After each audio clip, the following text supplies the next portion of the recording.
Yeah, I guess let me know whatever's happening too, since I don't have my Twitch up. Oh, it's we're now live. All right, cool. We are now live. I guess we'll kind of just hang out here. Or were there people waiting? Wait, hold on. I'll turn my. Will my OBS chat show what's happening through? Let me see if I can see those messages real quick. Probably not. You'll have to actually pull up the chat, I think. Oh, okay. Hold on. I'll test it just in case, but yeah, give me 2 shakes of a stick here. That was the one thing I didn't think about. You problem.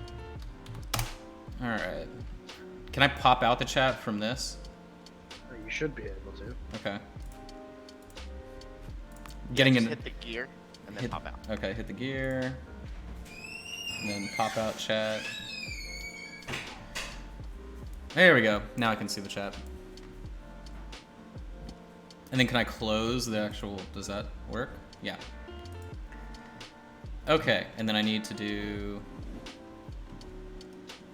Sorry guys, I didn't realize my chat wasn't gonna be loading. There we go. All right, now I can see what's happening. And then here's this chat, and then I need this open, and we're cool. All right. Sweet, well, hello everybody. Hope you're all having a good day. So of course we're doing our Miniature Monday Quarantine Edition from home. We're gonna be working on Craterix here as we are now ready to do the fun airbrush tinting and highlighting and all that cool stuff there. Thanks, Screamin' Biscuit. If you haven't been following along with this paint job, we currently have, I think, 9 hours in it, so or 8 hours so far. So this will be the 9th hour of work, so to speak, or however long we end up going. But definitely excited about that. And then, of course, we're going to be reviewing the paint jobs that people have sent in for the previous Miniature Monday kits. And then probably we can just show it off now and then at the end of the stream as well. But we do have, whoop, drop my brush, really fun. We do have the Miniature Monday Jungle Kit miniatures here. And we can check that out too. All right, I'm gonna have to grab a different brush that I just dropped. All right, so either way, I know a lot of you guys were wondering about the Jungle Kit. So I'll give you the little preview here. So I hope everybody is excited about the Jungle Kit. I know I am. So here is our friendly NPC. We've got our wonderful Black Panther here. This is actually the female lion from the 2 Bones lion kits, just painting it up as a panther. So definitely excited about that.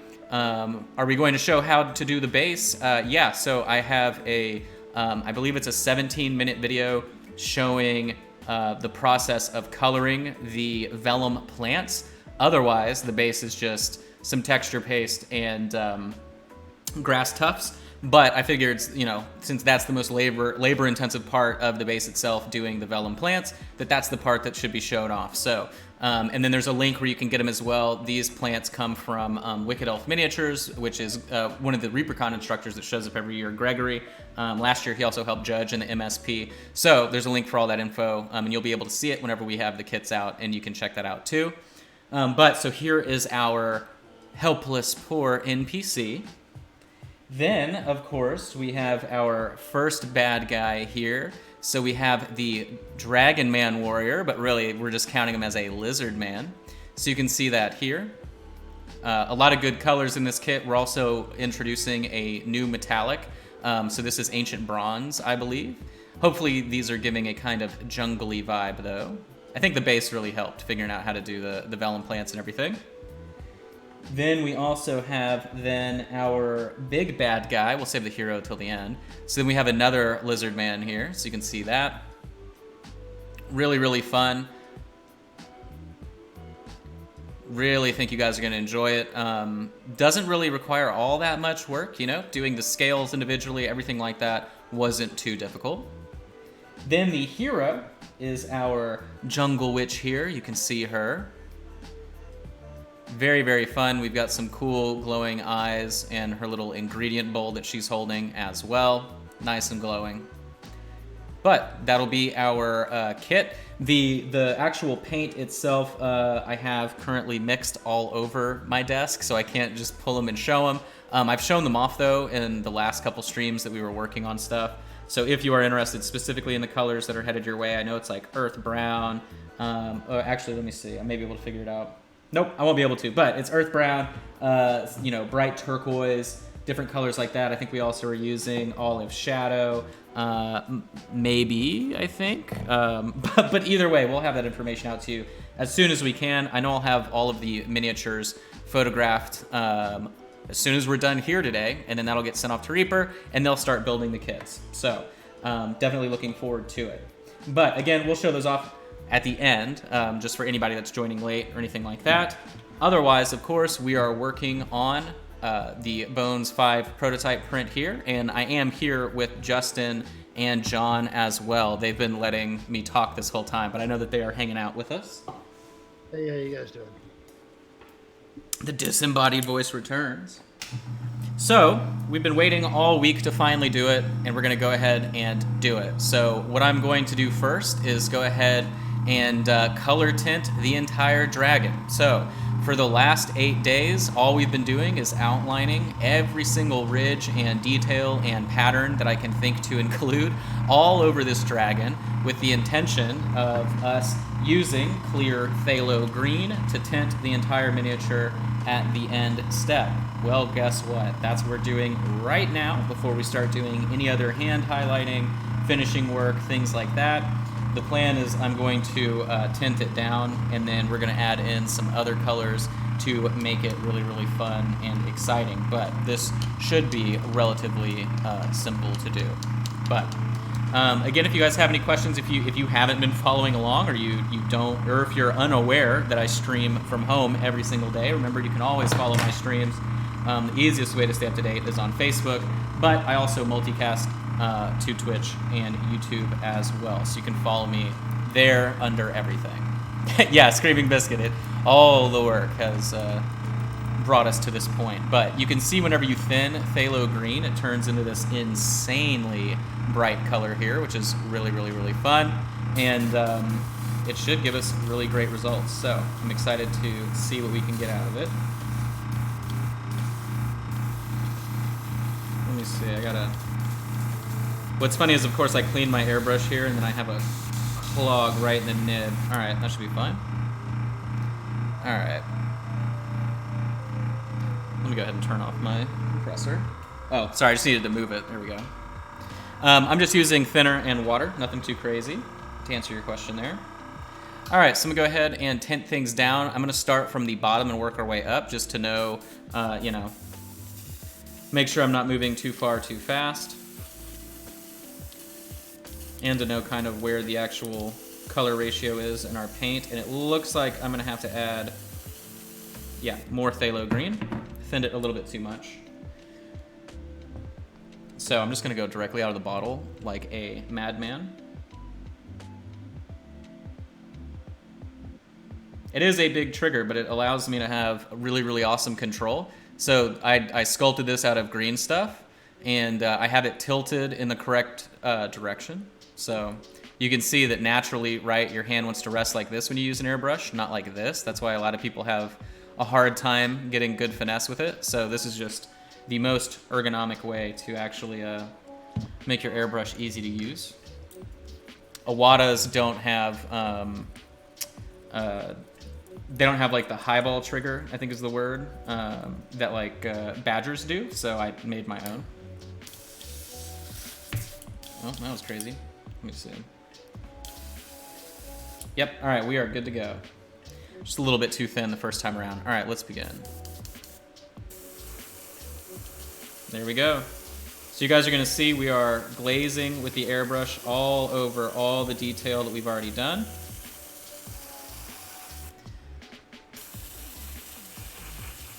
The areas where we used the flesh tone should be phthalo-ish green, and then the areas where we added the white on top of the flesh tone will be a very bright phthalo green. And it will dull down and de-intensify most of our detailing work, which is exactly what we want. a lot of people may not have really kind of seen the whole vision that I was going for through the detailing process over the last 8 or 9 days.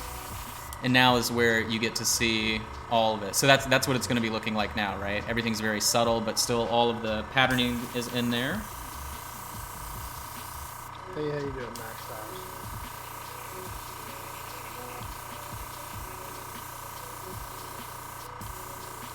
Disembodied Justin, disembodied John.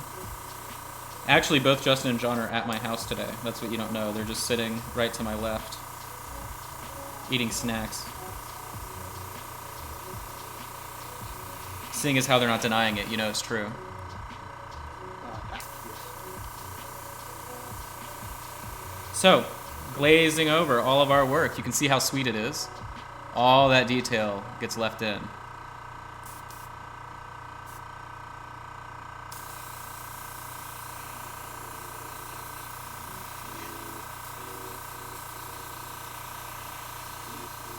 Now then, of course, once I tint everything, you can't really go back. That's why I wanted to make sure everything was going to make sense before we did this step.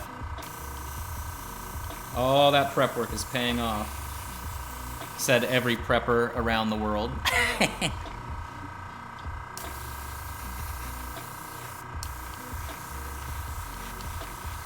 But I hope you guys are all having a good day out there. Hope you had an okay weekend trying to grab groceries, whatever you needed to do. I know a lot of people have been doing yard work and housework and the like. Hopefully not going out in public unless you have to.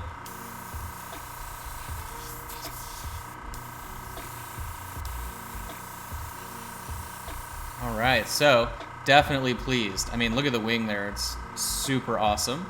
And then you'll see after we do this, I'm going to start tinting down and adding more shadow on top. So that will actually start covering all of our previous detail. Oh, let me crank up my PSI too real quick. I realized it was super low. Super duper low. There we are. Now we're really in business. Shadow dragon business.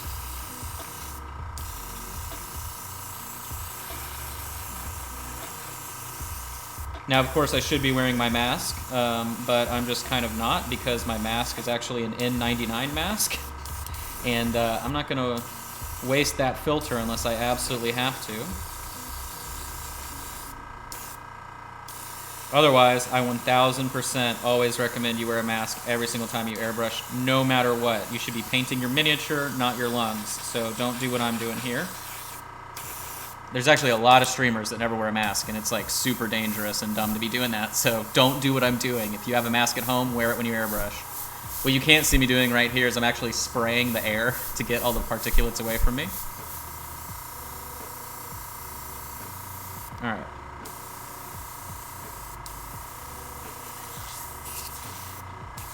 Definitely a do as I say, not as I do moment.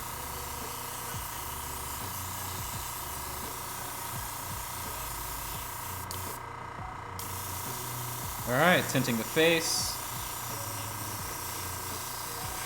Side of the neck. There we are.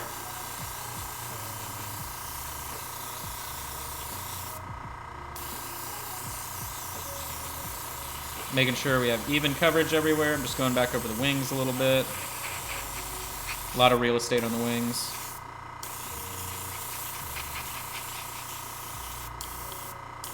Alright. That is all the phthalo that I can handle. So now, like I said, we're going to go in and start building in some shadows. For those of you that want to see Arthur, he is with us today. Look at this guy right here. Hold up. We're gonna do an Arthur zoom.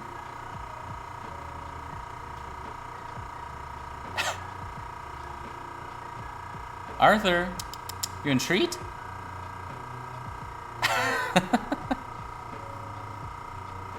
We've disturbed the beast. He's not very impressed, I know. Alright, so I'm gonna take a little bit of deep twilight. So here's this color. So I'm gonna take some deep twilight, About 3 drops of goodness there. And take some clear purple. And now remember, we did a purple, I believe, wash or application initially when we first got started, before any of the other detailing. So we're gonna be doing the same thing today. More thinner. I'm gonna add a little bit of water this time around. There we go. Using my crappy brush to mix. Here we go, got a nice deep purple.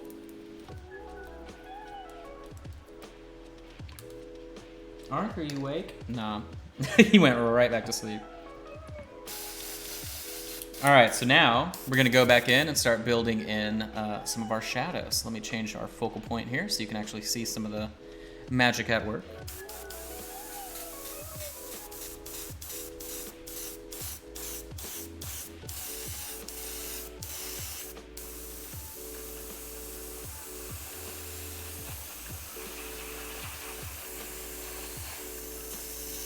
In between layers, I'm just spraying with air to help make everything dry. You can see what we're doing. Definitely very shadowy. All of our work that we did previously is still there. It's just very faint, very phthalo green. That's also, too, if you've been watching, you knew that I was sort of baking in. Oh, we'll do it on this side. So you'll see, right, like right here, I didn't apply any paint, right? All of those different areas, mostly because I know that they're just gonna be direct shadow, so I didn't care about doing anything particularly there.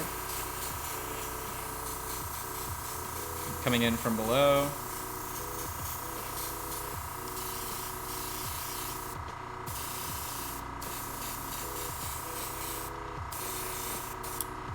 Okay. Vigo peeps missed the kitty. I'll show Arthur again. Arthur is gone but not forgotten, that's for sure. Okay. Building in all of our wonderful shadow here. Spraying all this stuff away from my nose so I don't die tomorrow. Tomorrow I'll probably feel like I'm sick just because it, if I don't wear the mask, it always makes me feel like I have a sinus infection later.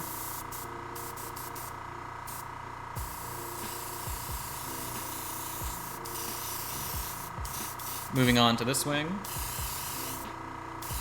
Someone asked what pressure you have, I'm not sure. Probably like 30, if I had to guess. I just kind of turned it up. For tinting, for tinting that doesn't need to be precise. 300 or so, right? Yeah, 3,000 actually is what I'm rocking with. Yep. Oh, actually. It blows the paint through the line. Yes.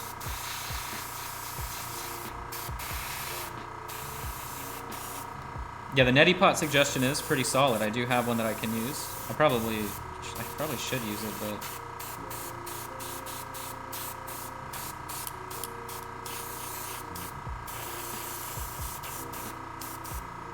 so you can see all the depth that we've been adding here.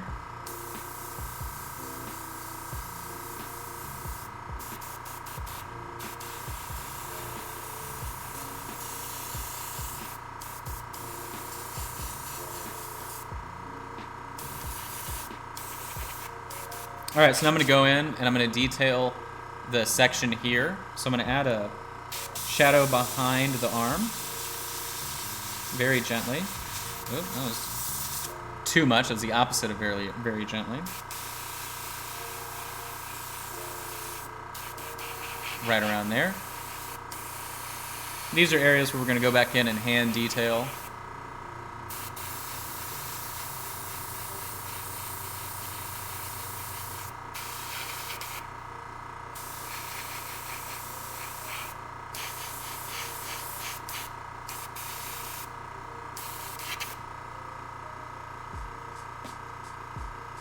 Very pleased with what we're seeing. All right, so that's enough of this color. We're gonna add in some magenta now. The dragon's neck looks iridescent. That is the idea. We want him to look kind of like shadowy, oil slicky, things like that. This is at my house, Snazzy. This is not at Reaper HQ this week. Remember, I stream every single day, Monday through Friday, so you can always watch my streams on Facebook, YouTube, and Twitch. Mini Painting Studio. You can see the links there on the top left. You can check everything. So you can see the new color we got going here. I'm gonna test the consistency of it. Looking good. All right, so let's have some fun. We're gonna start building up some alternating shadow. As I drop the miniature. Oh my gosh. All right. Oh, let me turn on a fan real quick. 1 second. I'm so prepared as a streamer. I know. This is typically how my stuff ends up going. Hold on.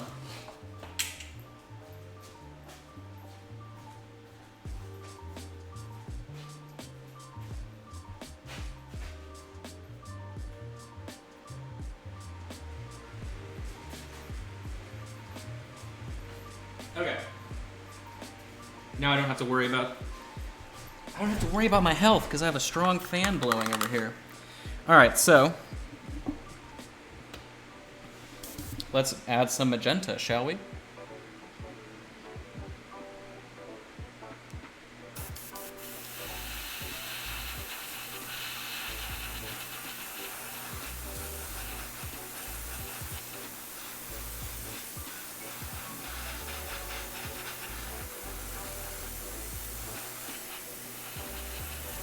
So remember, between most applications of the airbrush, I'm going to be drying the paint as I apply it.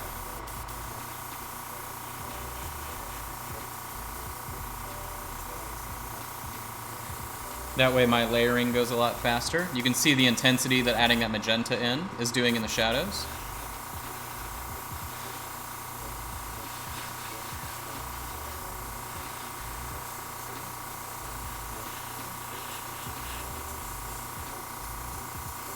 Oh, John, Sydney got a Switch Lite and Animal Crossing, so you guys can finally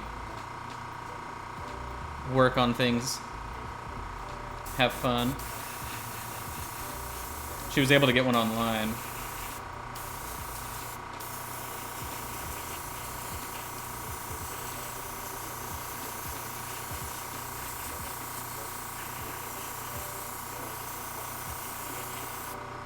There we go. So that looks much more intense.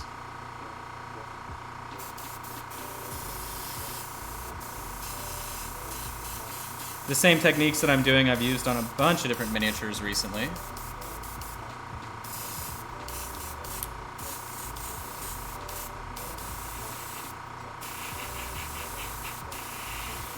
So let's see, I'm gonna do the crook of the wing here.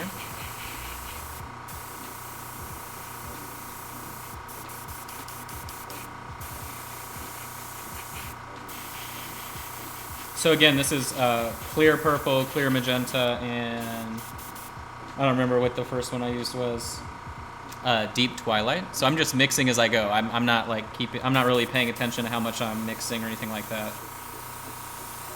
I just know what I need and I know how to make it. So.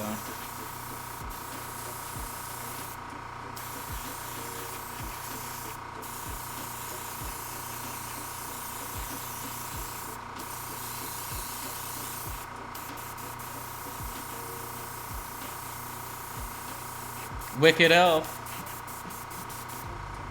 Wicked Elf. Oh, let me show you. Greg, were you here when I was showing off the vellum plants?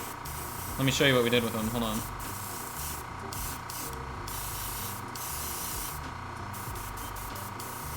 Oh, you were? Okay, cool. What I actually did was attach them to green stuff first to make little tufts. Then put that onto the miniature.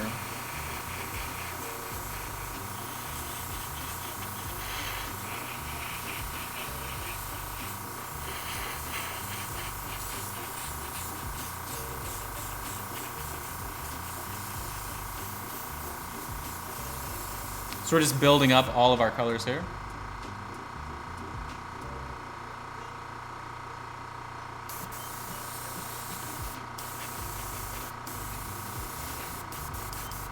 All right, so enough magenta, enough purple. We're gonna wash that out of the cup there. Next color I'm going to use is one of my newer favorite colors, which is Auburn Shadow. And I do have some purple still in there, but I don't really care. It's not going to make too much of a difference for me. Auburn Shadow is a very heavily pigmented color, so it's going to do a lot of work without too much effort. Yeah, I love that magenta on there. That's starting to look almost like color shifty. I don't know if you're allowed to use that word. Oh, shifty or color? Yeah, shifty color. It's a shifty color. There you go. That's we can say that. Yeah. It's a shifty color. That's a shifty color right there. All right, so now we're going in with this color.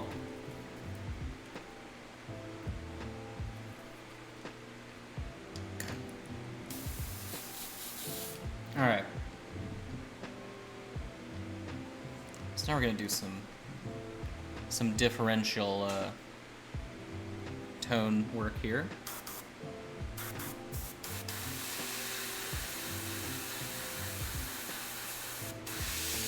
Why do you hate me? My airbrush is being odd.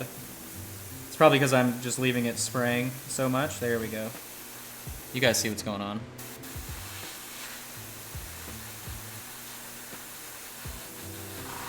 We're working that brown in.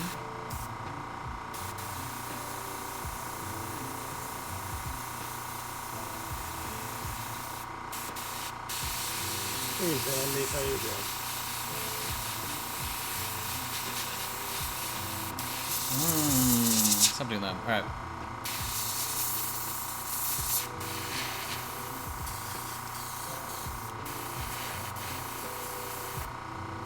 I just want to get some of the brown into the fin area before we do anything else to it. Sorry.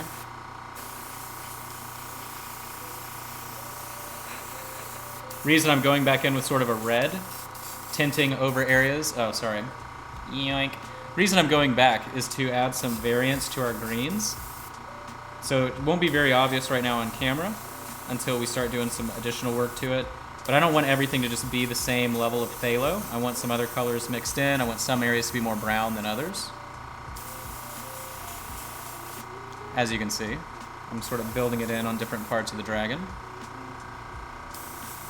And that's why we did all of our brightest work first, so that way I can focus more on these areas without worrying too much about losing detail, anything like that. We've done all the work ahead of time.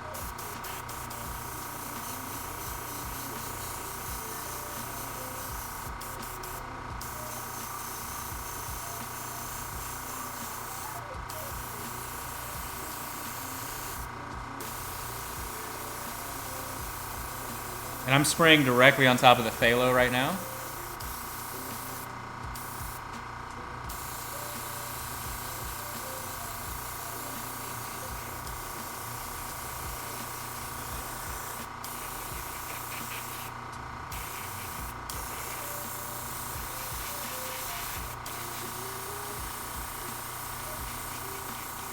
So again, I'm just using this color to tint some of our green.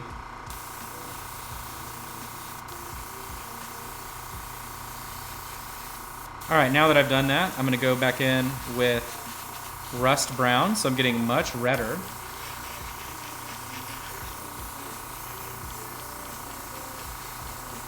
All right.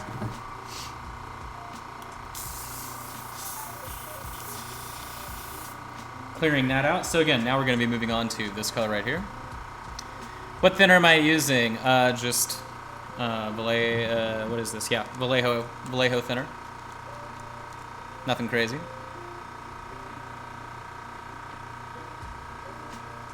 All right, so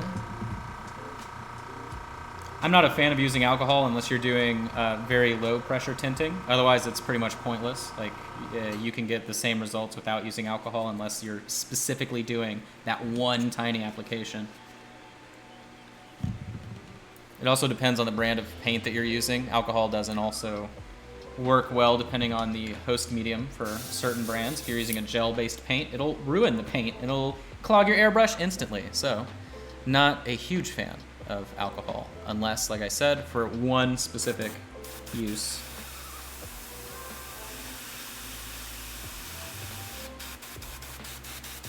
So you can see, I just want to add in a little bit of this color randomly into certain shadows.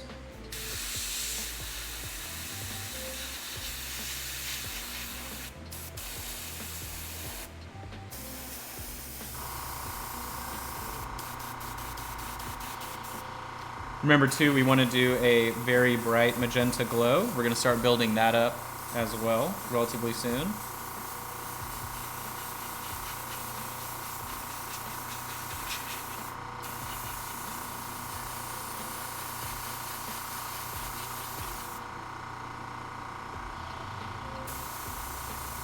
You can see now I'm applying rust brown on top of our phthalo here to help tint it down. Still looks like phthalo green, but we're just adding a hue shift in our shadow.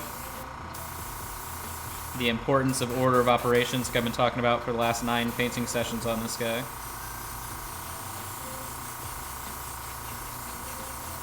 So you can see me starting to work it in different areas. So while it does have this very otherworldly, application of color in terms of the phthalo, the actual shading and tinting is much more realistic. Also, Vigos wants to know if you use it. Yeah. All the time.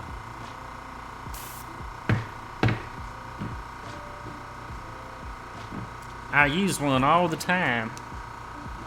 That's my airbrush voice. So, for instance, right? You use that voice exclusively when you're using airbrush? Yeah, I use this voice whenever I'm airbrushing. I like to use airbrushing for tinting metallics. I think it works the best. So now we're just going to go straight up magenta. That way I can put that on top of the phthalo, on top of the purple, and on top of the rust brown, and it will give me the perfect result that I'm looking for. So it makes sense to apply this color, right? Look how bright that is. Shadow Dragon. Gotta keep it dark, right? Shifty, like the colors. Right, yes, shifty, very shifty. All right.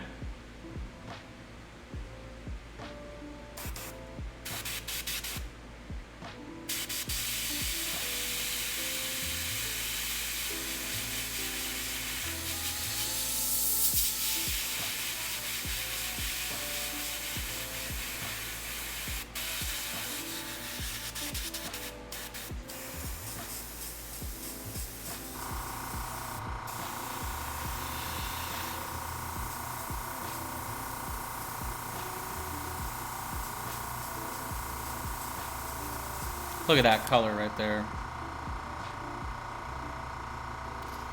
Let me see. It should be Josh's thing. Thank you, Sharky. Yeah, so remember, if you ever wonder what materials I use here every single day, things like that, remember, you can always check out my Amazon store. A lot of you have been helping me out there recently by doing your regular Amazon shopping as well, since a lot of people are not leaving the house for good reason. You can check that out at minipainting.studio. Just click that link. I believe also right there is in the chat. You can see the link directly. You can do your normal Amazon shopping, and I will get a 3 to 5% typically kickback on whatever it is that you spent money on. And that money just helps me survive, so thank you so much. Also, I've seen a couple of questions here, Joshua. What media modes are when you mixing with the paint? Man, these people must be asking this question every 2 seconds. So it's just Vallejo thinner and water. That's it. Vallejo thinner. Yep. Do you have the parts, like the breakdown, or you just eyeball it? I just eyeball it. Like, there's no, it's kind of hard to describe. Like, I'm not, I don't teach airbrushing because the variables are so different person to person. So, just one of those things. Apparently, I'm super quiet.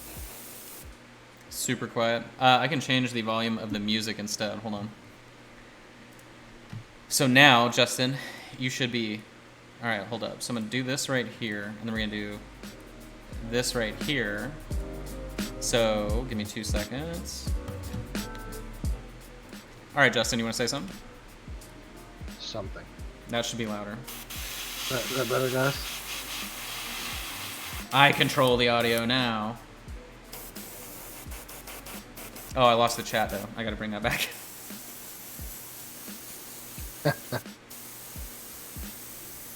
pinch louder. Apparently, that's what they've said. Well, don't be so quiet, Justin. That's your fault. I mean, I guess I could project my voice like I typically do. I'm also using a different mic. That doesn't help. Right. This side is not as magenta as I would appreciate it to be, so I'm gonna go back and edit some of it.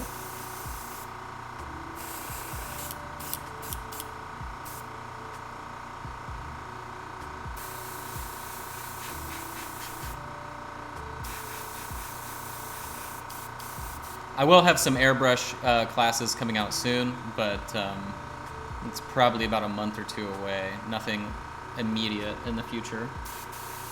How's this, guys? Is this better? Ooh, that's a pretty boy mic right there. Yeah, that's the good mic. That's pretty boy Justin. That's the audiobook / sexy voice I've been told. Man, you guys are making me like use my good equipment. I was hoping to be a little lazy for this stream. Come on. Lazy for my stream. Come on, dude. Well, I felt this, was gonna be laid back, and I could just watch you paint for once instead of like manning the boards, Which I'm gonna be honest, I like this dragon a lot. So can I have it when you're done? We'll figure out what the deal is. I'll take some nice photos for Ron to use at some point, and then we'll see what happens. Oh, okay. Dibs.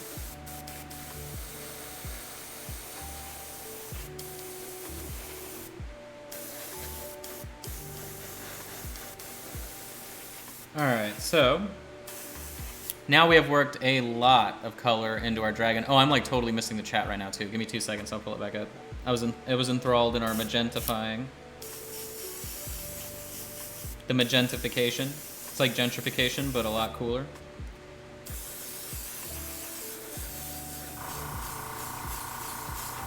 There we go. Now it's looking much more purple. What's funny too is wherever you apply clear magenta, it will it'll appear red, it'll appear purple. The undercoat is really what's key most of the time. Okay, so now that we have that done, I need to pull up the chat so I can see what's happening. Where are we? Right here? All right, cool. All right. Wash out this brush.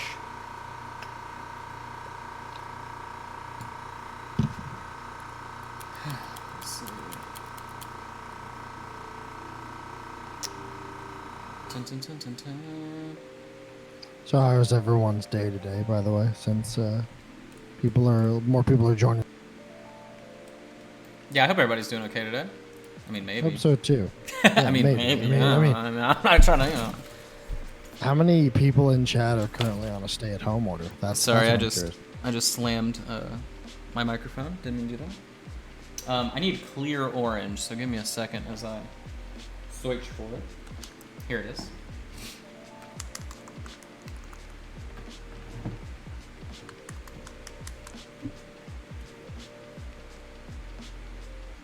So we're gonna go in and tint some orange as well.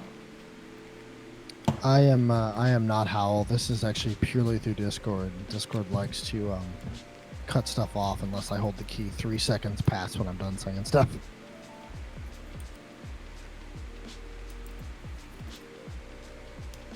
All right. So I'm gonna strategically figure out where I'm doing this.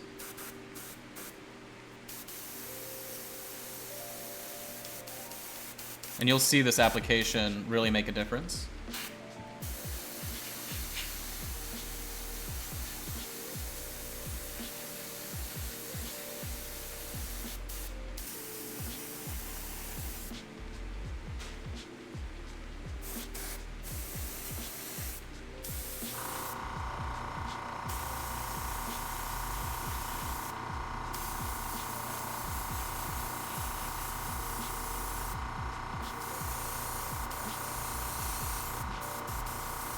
And again, remember, it's all about adding variance. You don't want anything to really look too systematic in terms of the color shifting, all that good stuff. But what's nice is, other than where we applied a ton of this, you can still see all of that edge work that we had done so far. Then what I'm going to do is go back with one final application of our brightest highlight colors, one more application of phthalo, and then we're pretty much rocking and rolling from there. So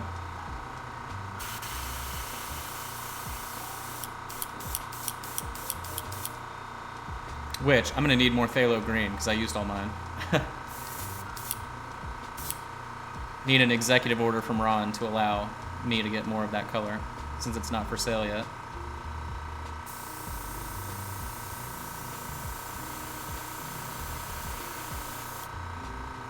There we go. All right, very pleased with all of our work here. Boom, there we go. If you do like the format of this camera and everything that you see going on here, remember this is also what everything looks like for my Patreon classes.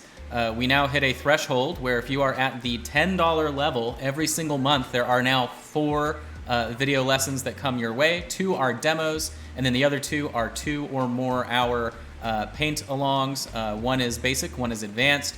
So remember, you can check that out at patreon.com/minipaintingstudio. This weekend was the advanced class, and we did a multi-source OSL lesson using Bergamot Halfling Scout in Bones. So you can see the miniature that we painted here in just under 2 hours, start to finish. No airbrush required. None of the classes that I do involve an airbrush. I feel like that would be too unfair for people, right, to have to actually go and spend that much money unless they wanted to. So definitely check that out. All the stuff that we've worked on previously is always available to new patrons that sign up. Remember, you can check that out at patreon.com/minipaintingstudio. But this was the guy that we completed over the weekend. So definitely very fun. Now then, we have tamed the beast a little bit. Oh man, I really can't breathe. I can tell already my sinuses are going to be really messed up tomorrow. But now what I would like to do is go in and highlight some stuff up. Let's see. All right. Getting a new part of the palette here. Let me go ahead and get close so you guys can see what's happening. Of course, I use a wet palette. This is typically what I do whenever you see me painting when I'm up at Reaper. Just a little bit different this time around. Did we announce the miniatures? Yes, we did, and I showed them off. I'll be showing them off again here in a minute. Oh, look, I got white paint on the face. What are we gonna do? Oh no, it's ruined. Oh no, get off of there, dude. Get off of there, dude. Look at that, paint comes right off. How magical. Now I'm just afraid to go anywhere near the front of the mouth. So, all right, let's continue. Now is where I'm paying a lot of attention to my color application. I definitely want to leave a lot of that sweet, sweet shadow color we baked in as I go in and highlight out details that may have been dulled through the color application process. So, all of the undercoated brushwork that may have been covered, especially on the face, that's where people are going to be paying attention the most, right? I'm going to go back in and we need to clean it up. So you can see I'm doing that here. We're still going to retain a lot of the cool color that we were able to add in, but I'm just redefining some of the features that we may have lost some love out on. So,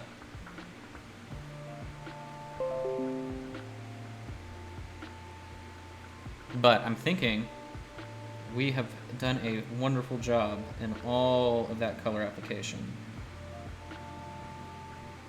Also, Kadamatari, I sent the I put the link in chat there for his Patreon. Yeah. Patreon.com/minipaintingstudio, or you can just follow the link in chat. Typically, everything happens on the second, third, and last weekend of the month. First weekend of the month is the only weekend that I have off. So that's how that plays out now. But I am transitioning to really only focusing on Patreon stuff. Still taking commissions as I used to, but now pretty much at a like 40%, 50% less capacity, probably closer to 60% less, as we just move to more and more Patreon stuff and some other products that are going to start coming out in the near future as well. But you can tell that the highlight color I'm choosing to use right now is lighter, of course, than all of the tones that we had added in through the airbrush, but I still want those tones to be visible. So I'm just being very smart about how much I'm applying and where I'm applying in order to not sort of overpower any color underneath. The color I'm using right now is just straight up linen white mixed with phthalo green to help build back in some of those details. Can you speak to the pattern I'm painting on the scales? Well, I'm not painting a pattern currently. You can go and watch 8 hours worth of this painting on YouTube and Facebook and my Twitch video on demand if you are interested in seeing any of the previous work that we did. It is all available for you for free. And I'm using a size 1 brush. I only use size 1 brushes. Da Vinci Series 10. All that stuff's available for sale on the Amazon shop as well. You can purchase them from Dick Blick for about $2 less, but if you're already paying for Amazon Prime, you then save the shipping. So unless you're going to want to order, like, I think it's 5 of these brushes at the same time, it is still cheaper, assuming you have Amazon Prime to go through Amazon. But the prices do vary on there as well, so just keep that in mind to make sure you're not paying too much. They should cost you about 13 to 14 bucks a brush. They typically last me about, I would say, 6 months at a time until I destroy them. So, and that's with daily care as well. I always go back and clean them. So I'm definitely liking what I'm seeing here. I think we have baked in some amazing color. In the short amount of time that we've been going, it's been very productive. Let's see if I adjust this here. I feel like this side of the face needs a little bit more detail. We'll go a little bit brighter if we have to as well. I'm not anticipating that necessarily, but if we gotta, we gotta.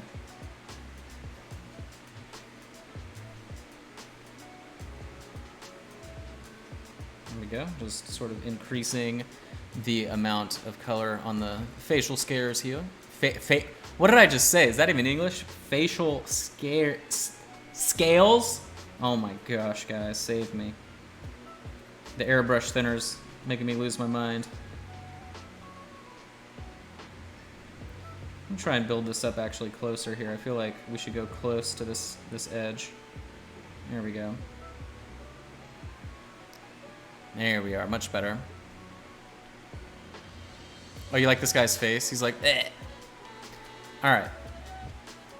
Now then what I'm gonna do is highlight up some of these parts on the neck, because obviously we lost a lot of detail on the neck through the color tinting application, which is what we wanted. We expected this to happen. It was all part of the plan, man. So I'm gonna rebake in some darker phthalo green on top of some of these scales that are getting reflective light.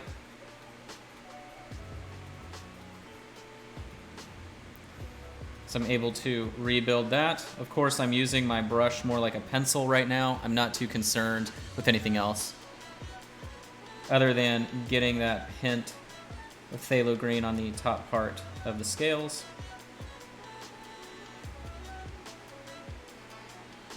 And there we go. You can see the closer we're getting to underneath the wing, more and more of that phthalo is visible. That's kind of where I'm imagining the light source is most reflective, so it probably makes the most sense to do that there.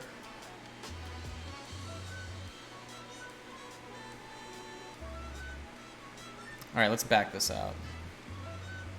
Oh, look at all that color. Every time I see it on my cam, my secondary monitor, it is crazy. Yeah, this guy is looking amazing. Definitely pleased that all the work we did previously paid off.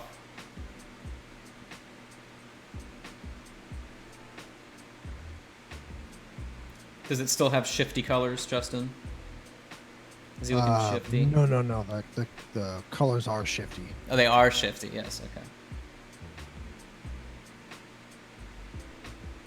All right.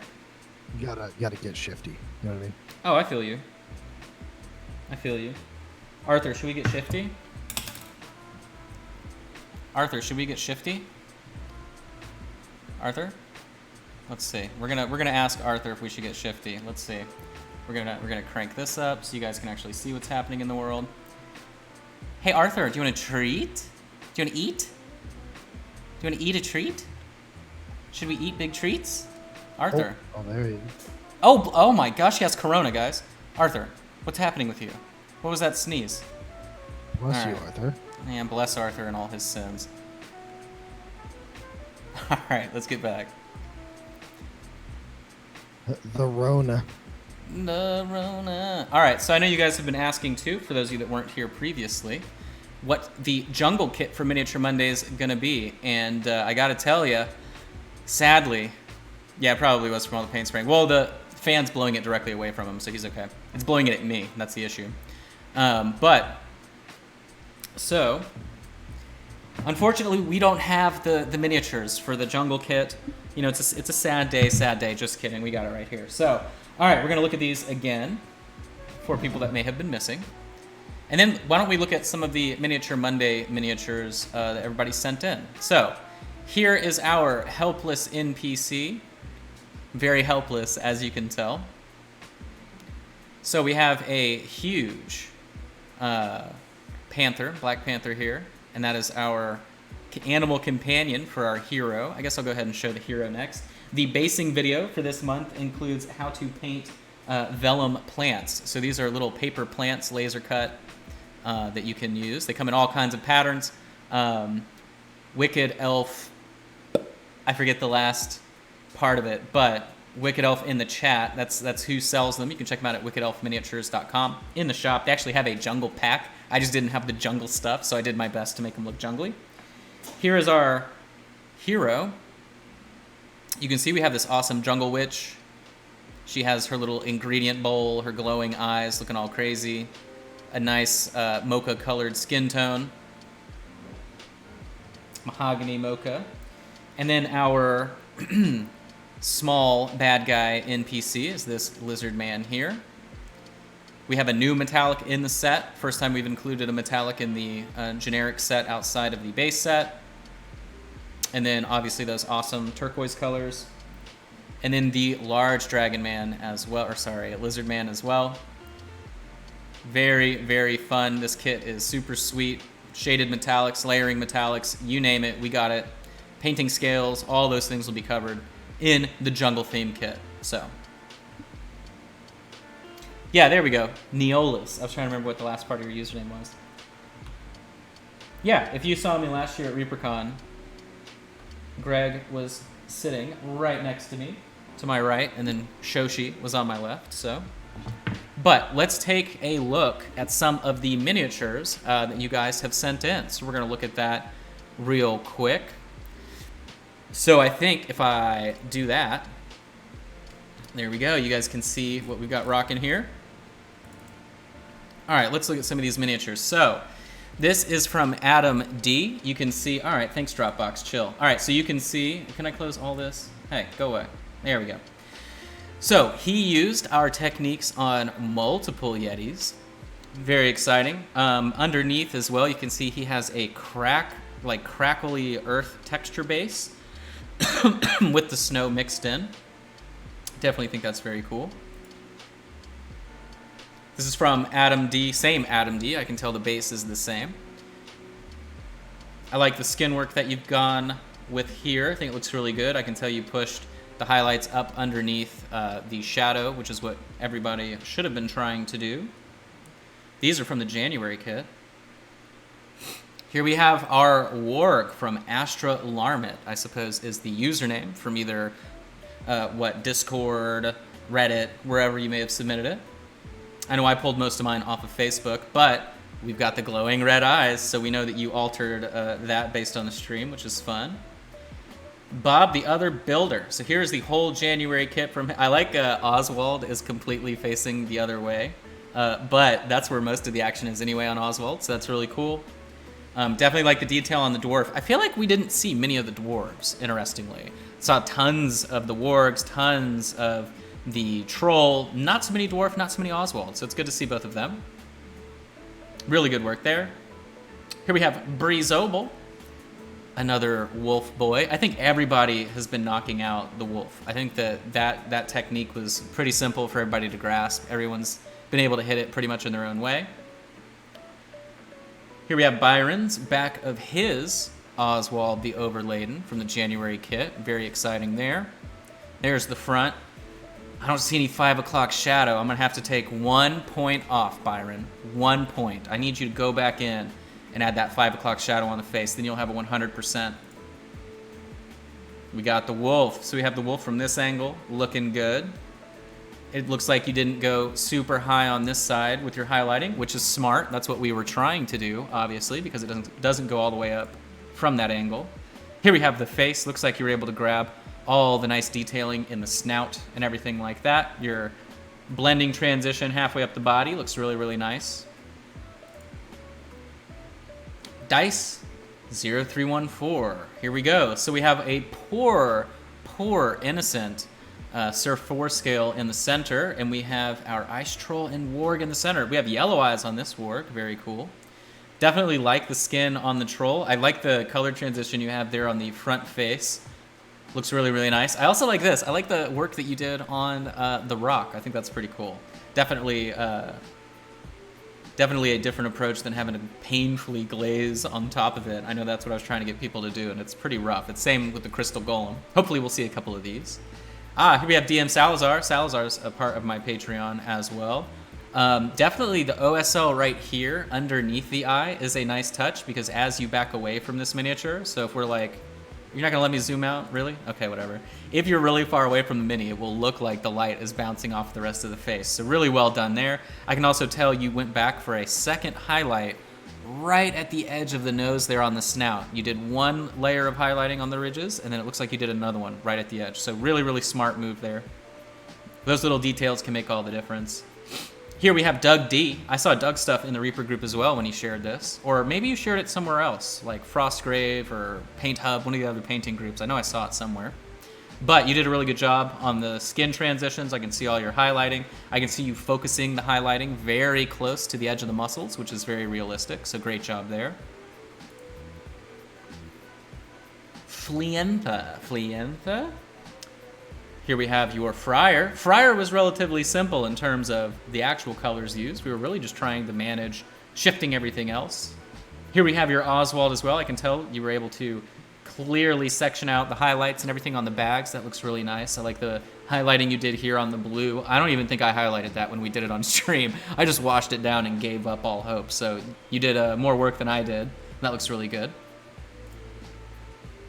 Gordon Lang Warg. Okay, really cool base. Actually, I'm wondering what you used for your snow texture. I don't think that I used baking soda, so I would like to know what that is. That looks like something new for me. Maybe it's sand, maybe it's actual texture paste, who knows? Definitely like it. No glowing eyes from Gordon though. Totally acceptable choice. I didn't do it on the original paint job either, so no biggie there. I'm wondering too, did you cut him off the base? Or are we hiding the base with the texture? I think based on this little area right here that we may be actually just hiding the built-in base. If so, good job. It's very hard to tell. Greg Bros. Monk.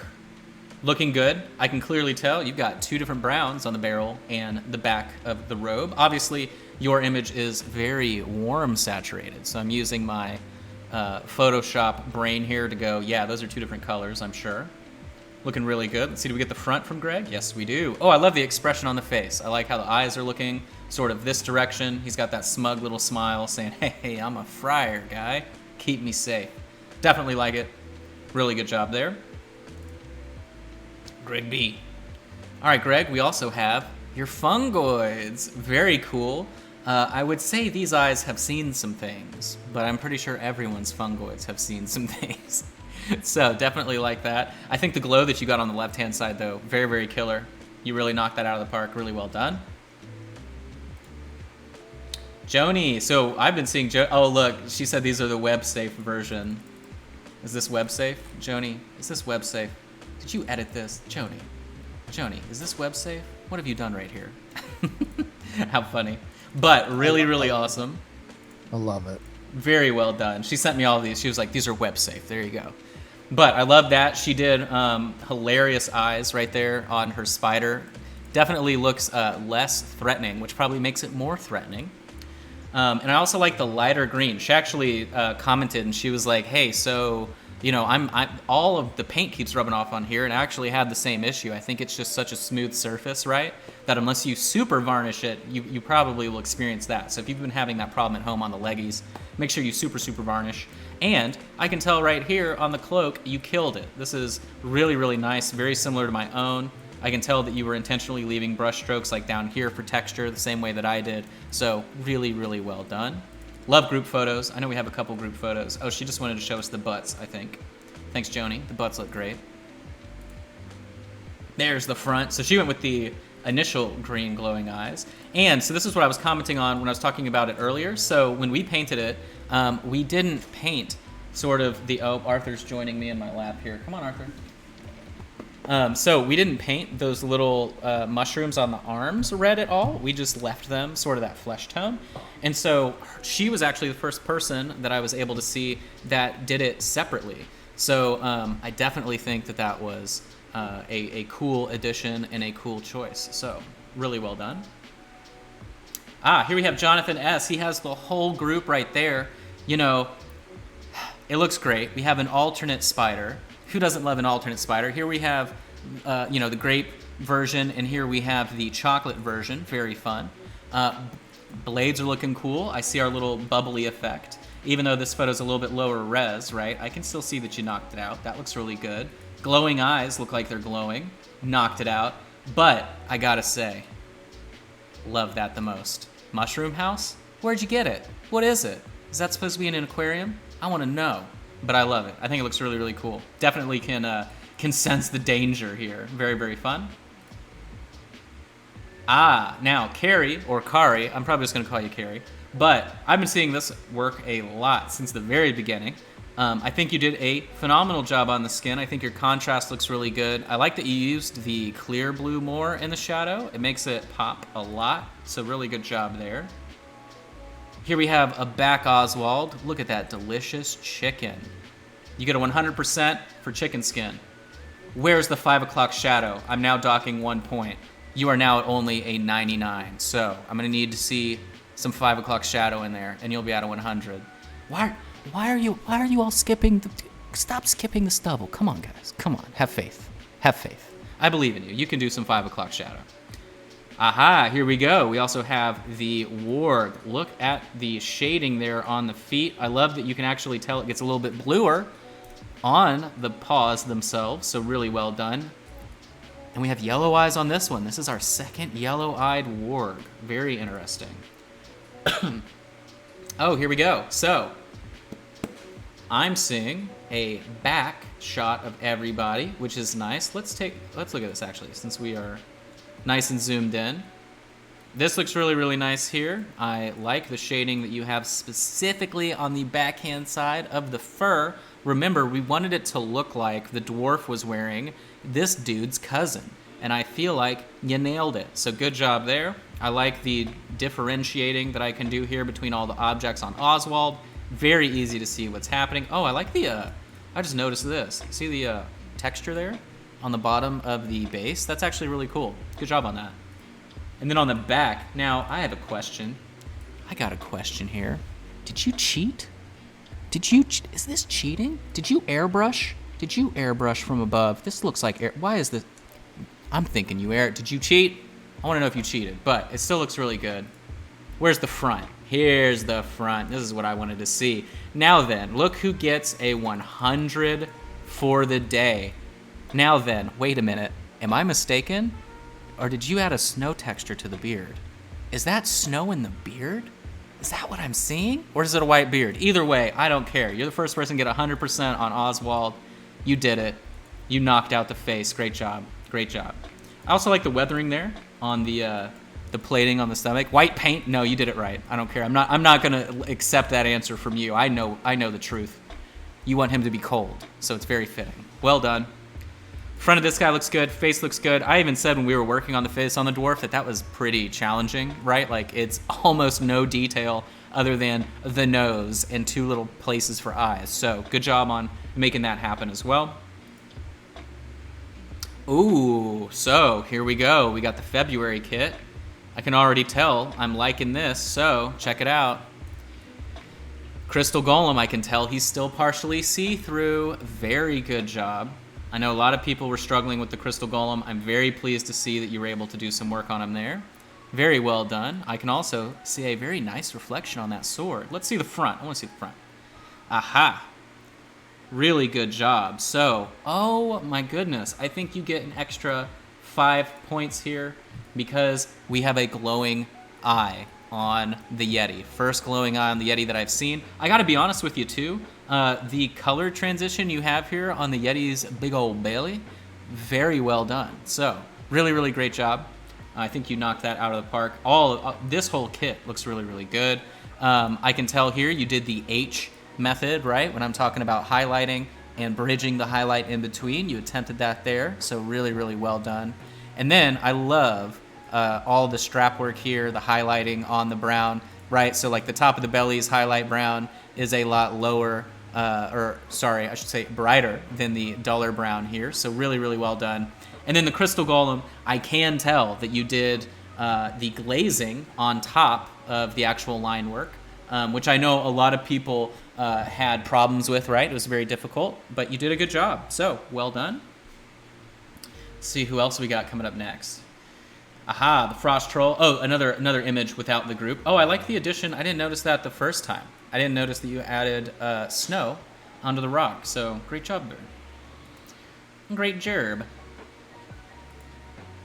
Let's see. Okay, so now we're to Ken Howard. Now, he went completely inverse on his.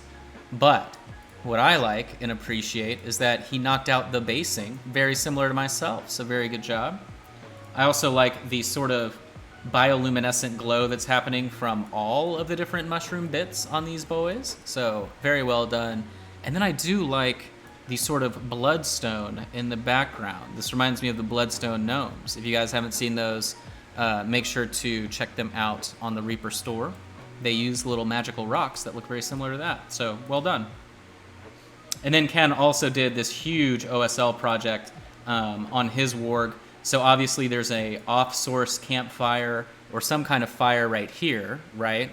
But the way he painted it cast the shadows behind all the objects and even the warg's legs. So really, really great job there. And we even have some kind of glowing green eyes involved. Here we have Lexi's warg. We can see we have the classic red glowing eye. I'm seeing a nice transition all the way down to a nice sort of charcoaly, noiry black at the bottom of the feet and legs as we move our way up. I can tell too right here, behind the jaw, right? All these little nuanced things that may be easy to skip. I can tell you went back and also shaded that. So really good job there. Lowry, aha, we have an ice golem. Well, upon my inspection, I do just gotta say, that's a cool eyeball right there. So, really good job on the eye. I like that you went from the sort of orangey red to that very, very light yellow to white. That looks really, really cool. Clearly, we've got some of the transparency here. It looks like some of the paint was fighting you, or maybe you rubbed the paint off. So I would love to know what the technique was here. Obviously, it still works, but my paint inspection skills, I'm feeling like there was a little bit of editing going on this. So I'm very intrigued. I can tell you probably had some tea staining right here, right? All of these are part of the challenge in painting the transparent figures. So I always like hearing people's, method or challenges that they went through just because it's literally different every single time. But love this one. Looks really great. I love how dark it is actually in comparison to the transparent parts. I think it actually makes that more dynamic. So really good job. Oh, we got a back. Oh, this is from Peter. All right, so Peter did something really cool. All right, whatever. We know the back. I don't care about that, Peter. We want to show this off. I can say that because Peter's one of my Patreon guys, so I'm not being rough. So what he did, he had sort of a bent weapon, and so he decided to go in and make it a broom. So I thought that was really, really sweet. Obviously, the conversion works really cool. He did a great job on his lighting and shadow transitions on the belly. Everything involved there looks killer. I like the expression. But yeah, the conversion work to make it a broom, I think, was incredibly clever. And I think it's really, really good. So here we have our most recent Miniature Monday kit. So you can see we have our hero. We've got the quarantine mask on in full effect. Great job there. I can see your color transitions on the top and bottom of the blades. Looks like you knocked that out as well. We have our cool pallid purpley gray clothing underneath the nice warm robes in the center. Wait, what is that? Wait, what is happening? I just entered into a whole new world. Either way. Love it. You did a really good job. I think there's... Yes, so there should be another shot. We can tell this picture's a little bit nicer, but still really good. Ah, we have the back of our wizard. Really good job there. I can tell you have two different color transitions at the bottom of the robe and the top of the robe. Really well done. I can also see it right here. So I can see the curved shadow application on from the top to the bottom of the hat. Really good job.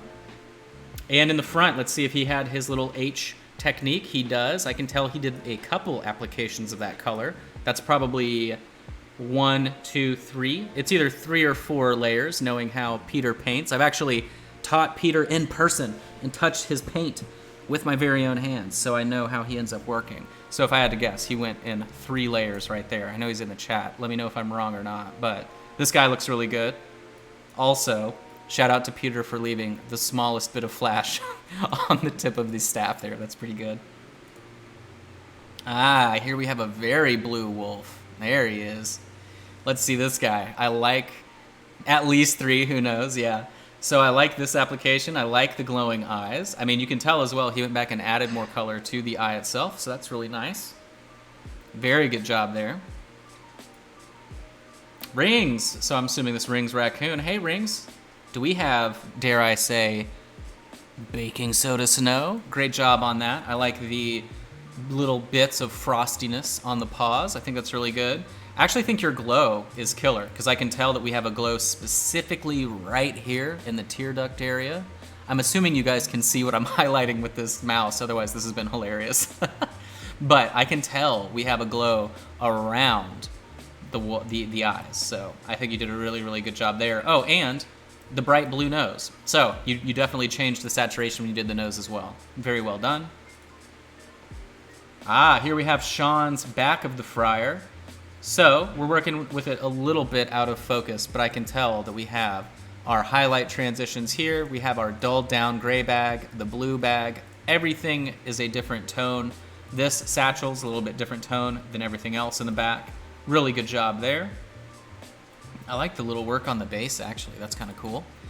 Again, another really smooth transition on the belly. I think a lot of you were able to really manipulate that surface well when I was explaining, right, how to push the highlight color in the direction you want it to fade. I think that looks really nice. Ah, here we have the whole happy family. Now, Sean, I'm wondering, Sean, what's, Sean? 5 points off. I want to see more of this. Now, what I do love about them is that we can tell we've got transparency, transparency, transparency. I can even see the transparency on the top of the legs. That's why I want to see more. But from what I can tell on him, looks great. I'm sure Sean will send me different photos later. Oh, we have to do our due diligence and check, see if we have an H application here of a highlight, and I believe we do. I can see a difference in that color. Really well done. Yeti Boy's belly looks nicely shaded. Really good job in your whole group.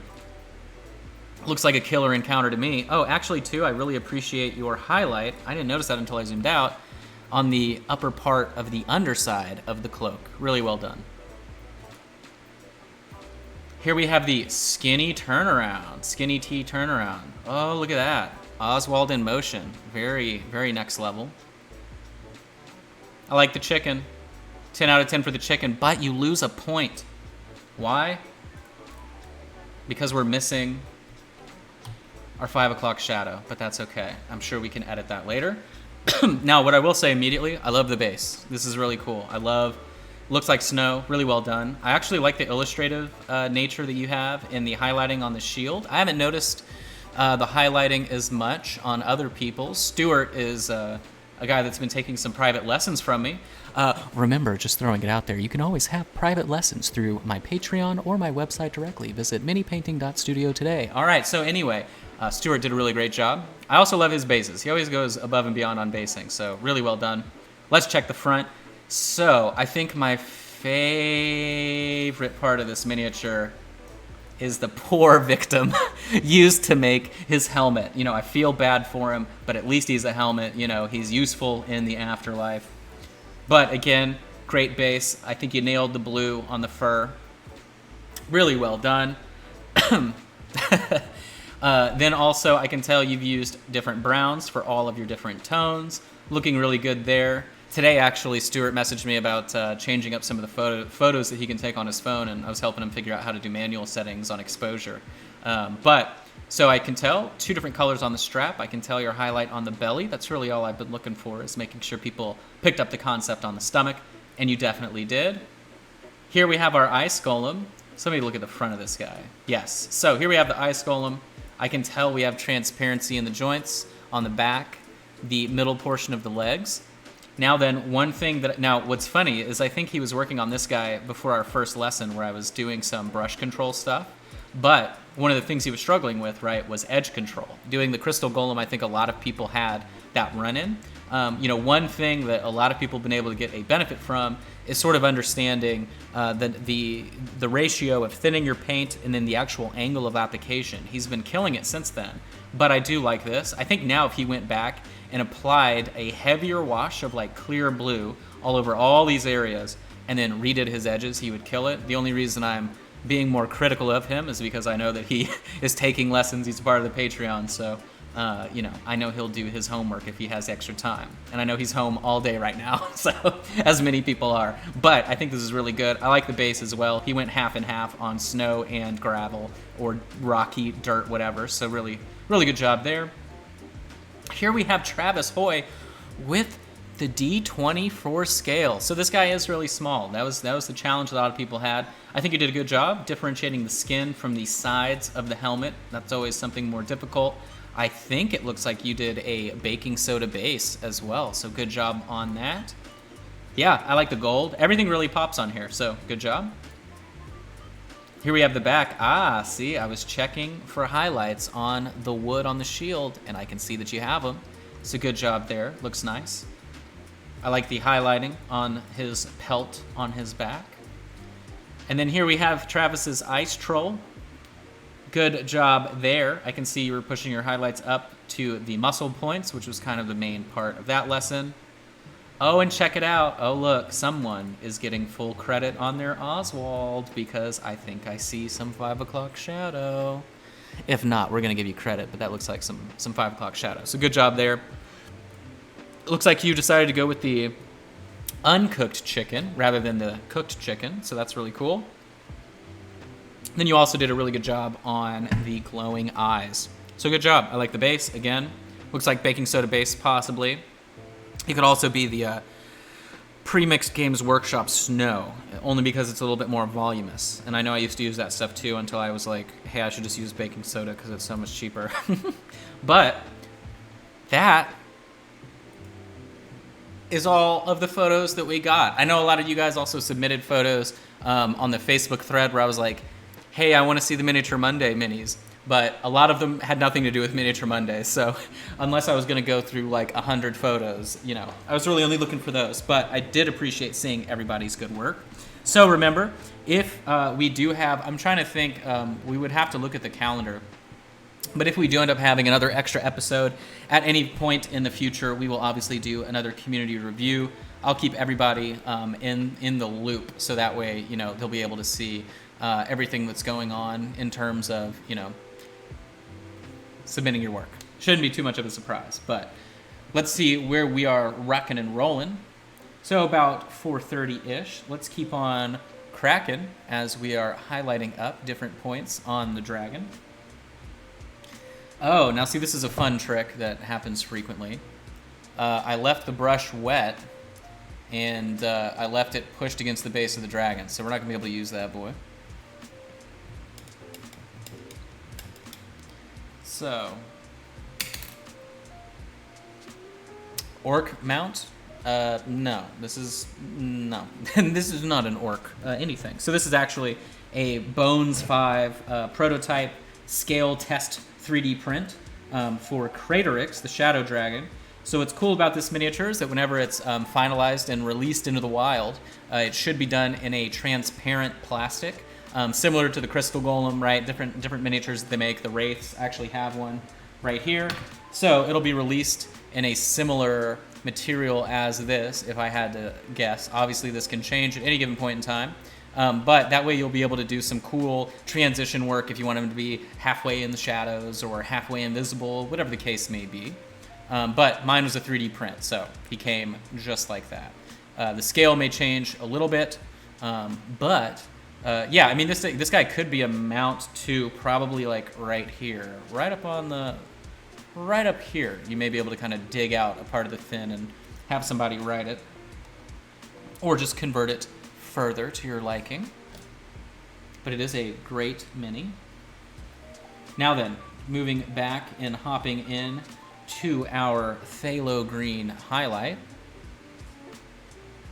I'm going to continue highlighting up some of these scales in their brightest point. Remember, I'm remaining conscious at all times. No, I'm remaining conscious of how much of this I'm applying, mostly because I want, well, see, and of course I say that as I mess it up. Let me see. We'll knock that out there. There we go.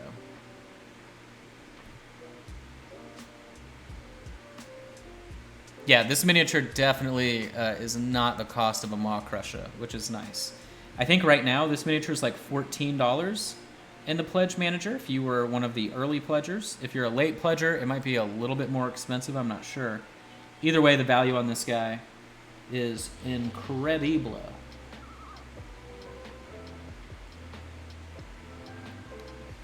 So just going back in and applying our highlight. If you are joining late, what we did initially today was go back in and start a bunch of color tinting. That's how we got all those nice oranges, reds, purples, magentas into the shadow. All of the sort of patterning work that you see coming through on the wings, on the scales, everything like that, that was all painted in 8 different sessions. You can see a lot of it right here, actually. So all of the detailing that's sort of underneath and highlighted in the phthalo was all painted first. And so now, anywhere where we applied a little bit too much, actually I'm going to get more white onto the palette. Anywhere we applied quite a bit, I'm going to end up going back with some of the thinned out highlighted phthalo green, and then that will allow us to sort of pick back up on top of the shadows anything that we may have covered during that color application. So yes, $14. There you go. Thanks, Sharky. Definitely an amazing price for such an amazing sculpt. Well, it's funny, too. I think Justin was there when Ron... yeah, Justin was there when he was like, why don't you paint this thing? But what was funny was, I think he was like, he wasn't apprehensive, but he was asking me like I might not want to do it. He was like, I mean, if you want to. I'm like, yeah, what are you talking about, Ron? Of course. It's a great mini. Gimme, gimme. I'm not sure what else I would have ended up with. I know in the office there at the time when this was selected, there were some other Bones 5 prototype prints. But this one definitely was screaming, I'm the coolest. So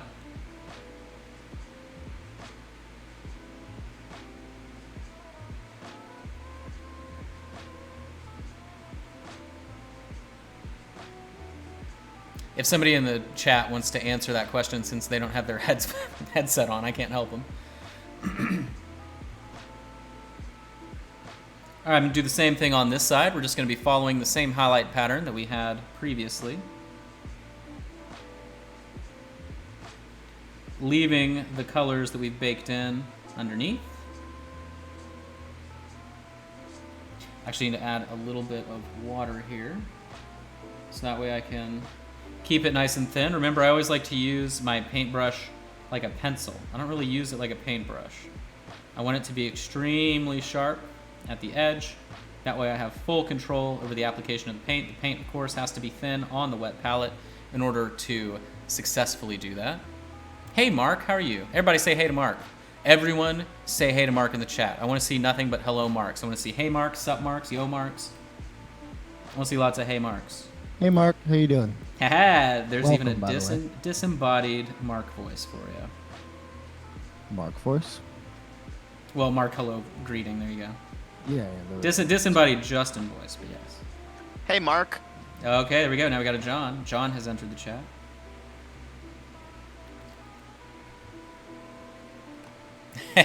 Oh, hi, Mark. I appreciate that purple geekness. Oh, hi, Mark. There we go. We're getting high marks in the chat. I appreciate it. All right, we're going to highlight back up these scales here on the shoulder. Why? Well, because they're catching light, and we also covered them a bit as we were going into the shadows with our color work. So we'll just go in and correct all of that goodness. You can see how much of a difference it makes going back in and adding the shadows on top. We're really picking back up anything we may have lost.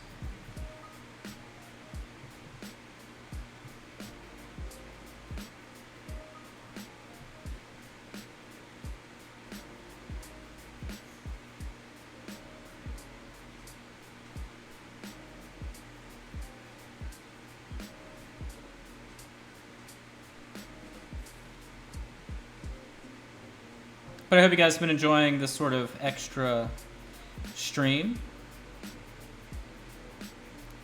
All of the boring bits, I mean, what we're doing right now is kind of boring, but all of the really tedious work that we have done so far in the Dragon, I did the last previous 8 days or so.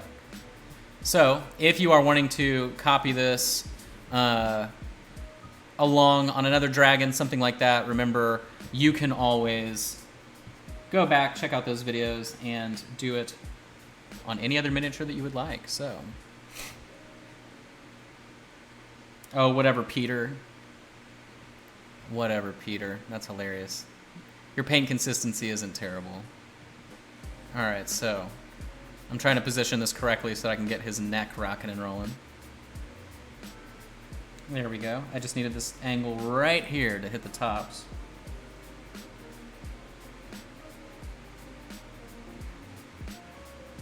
Arthur, you gonna... Okay. Arthur's currently busy cleaning his toes. Thought he was gonna join us here.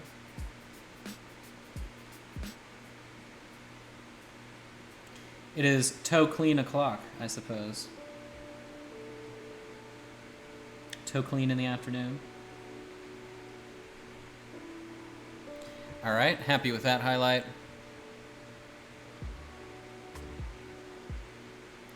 All right, so thank you, Gant. I hope you're doing good. I don't know why I said your name so intensely. Thanks, Gant.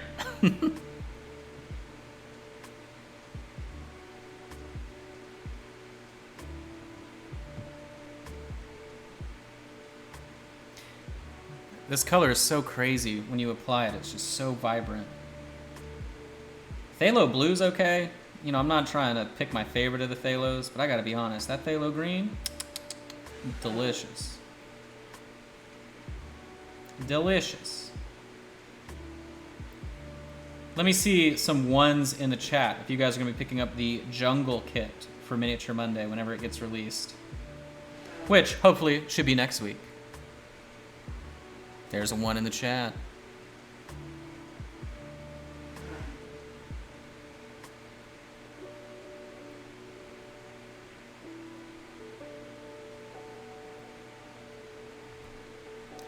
Zero. Shadow Raven doesn't want the kit. It's okay.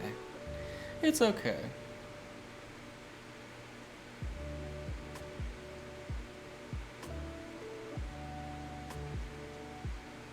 All right, definitely pleased with picking those back up. Let's see. Yeah, now is the time for everybody to get caught up over the next week. Almost dropped this guy. Now's your chance to get caught up if you've been slacking on the previous kits. All right.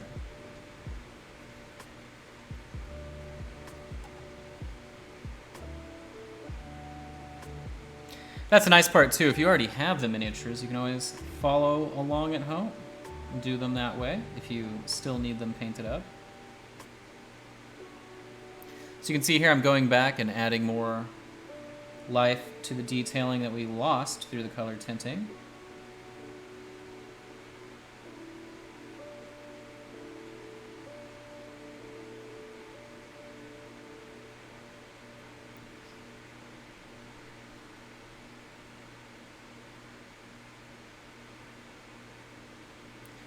This mini is definitely awesome, though. I mean, there's so many different possible ways that everybody could paint theirs up, just because of the way that it's kind of structured as a miniature.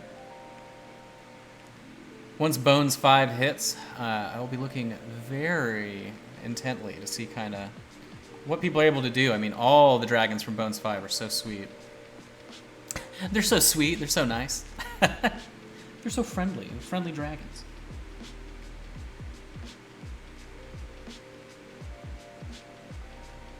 All right.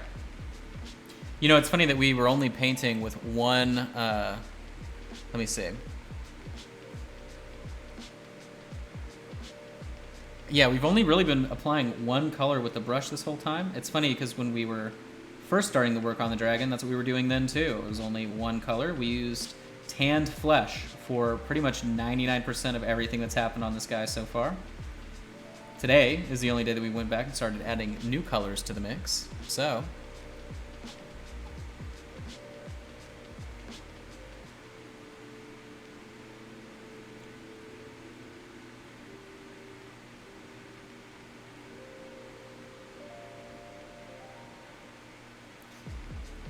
once those photos are sent over for the jungle kit, can anyone guess what the next kit is? I've already announced it on a couple other streams, but we'll see if anyone else has been paying attention. So what comes after the jungle kit? I know a couple people in the chat right now know, because I will begin painting that kit probably this weekend. But I want to get it done so that way we have no release delay at all further, hopefully.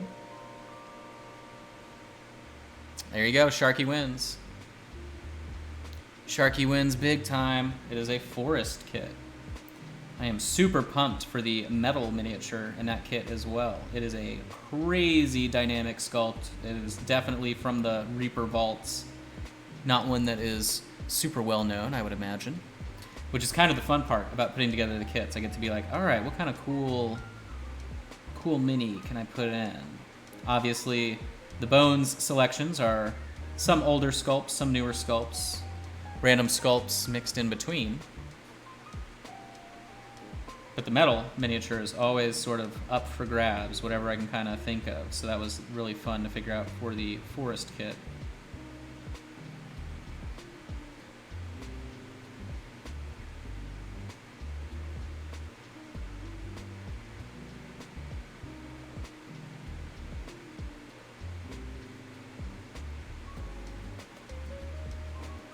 Definitely pleased with this color transition though. So you can see we've got this like sort of purpley magenta, reddish, brownish color where we had the rust brown as well. And then what's cool is then we have the tint of the clear orange up towards the center there. That was kind of the intent, right? Was to go in and add sort of these color transitions.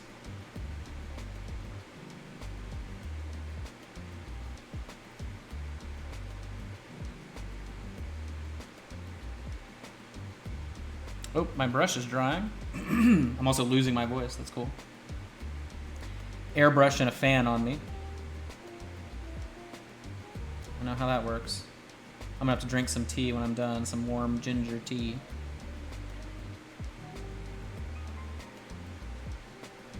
By the way, Josh, could you check your Facebook Messenger? What have I missed? Oh, it's just an insider message from me. Just, you know. What is in the world is that?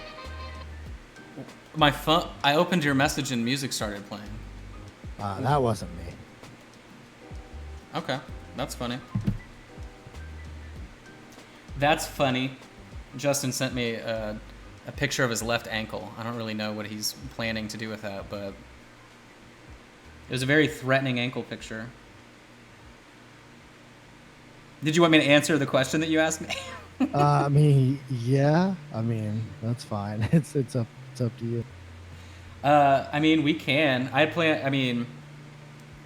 can keep going. If you have somewhere to go, somewhere to be, you can dip. If not, we can wrap it up at any given point in time. So you just let me know. What I can do one more time is we can look at the... let me highlight this up. We'll look at the miniatures for the jungle kit. one final time for people that may have missed them the other few times we checked them out today. All right. Go. I'll back these out. Justin's hacking me. Yeah, very much so. All right, so let's take a little eyeball googly woogly of what we did today. I'm very pleased. I mean, this dragon's looking insane. Very, very, very happy. And I guess since we didn't finish him, we're just gonna have to have more streams working on him. Remember, you can always follow my streams every single day, Tuesday through Friday when I'm not up at Reaper, obviously, or streaming Miniature Monday here from home for the time being. But I always go live at 2 p.m. CST. You can catch me live on YouTube, Facebook, and Twitch. Unless I've forgotten to unlist a video or something. That happens occasionally. But very happy with all the color shifts, everything like that. Or sorry, the shifting colors and all that good stuff. Shifty colors. But, so we'll check out the next Miniature Monday kit. So, remember, it is our jungle theme. Here we have our very fun Black Panther. The basing video for this kit as well is all about vellum plants from Wicked Elf Miniatures. So I'll kind of show how I use those, how I color them, everything involved there. So here is our animal companion for our hero. You can see her here. As I have the airbrush coughs. Shook the whole table with that one. But definitely a cool combo for these two. These are like the good guys, the hero and the companion. Then, of course, the baddies for the jungle kit, we have lizard men. So, nope, no basing stuff is ever included in the Miniature Monday stuff. They're just additional bonus videos and sort of like hobby videos for you. The only other prep video that we're going to have for this kit will just be any prep needed on the actual witch, but she was a very clean sculpt for me, so I'll just kind of review it one final time and put that up. It'll be a 4 or 5 minute video at the most. But otherwise, the basing video is like 20 minutes of me explaining how I go and color vellum plants. So, but there you are. Definitely fun. Looking forward to this kit. I think everybody else is too that's been seeing it. They're pretty excited. So, but thanks again. Remember, next weekend we don't have anything on Patreon. Last weekend we had our object source lighting class at the $10 plus tier. Remember, if you sign up at $10 or above, you get 4 classes a month, 2 demos, 2 full classes. Insane value. I should charge more, but I can't, obviously.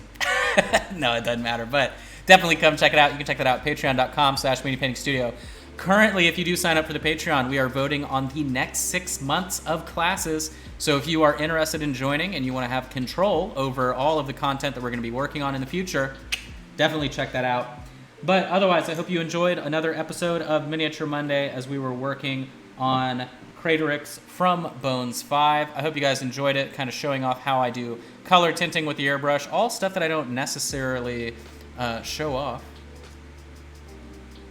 So, also, stay tuned, maybe outside of the normal Miniature Monday like times for maybe some more dragon painting streams if you want to, Josh. It's up to you. Yeah, just let me know when and where I am needed. So, awesome. That will probably be the plan. I think tomorrow we had planned on streaming John sculpting some stuff. I don't know when that will be since I believe he's going to go help with some orders tomorrow. And I'm not entirely certain when he'll be home. But when he is home, at some point, we will do some John sculpting tomorrow. Sweet. And yeah, then let me know when you're ready the rest of the week. I'm sure everyone here wouldn't mind seeing you paint that dragon some more. I'm definitely very excited about the way the dragon looks. So very, very happy. If you're going to be at ReaperCon, the dragon will be there with me. So you can check it out there. I'll probably end up entering it into the MSP for the big critter category. But yeah, thanks so much. Thanks, John and Justin, for hanging out with us today. I hope you all are happy and safe and quarantined at home. And I'll catch you when I catch you. I mean, I'll be working again tomorrow on the Dragon at 2 p.m. CST. I'll just keep working on it until we're finished with it. But yeah, otherwise, just anything specific, we'll make an announcement. I'll post something up and you'll be able to see. So, but awesome. Thanks so much, guys. And I will check you all next time I see you.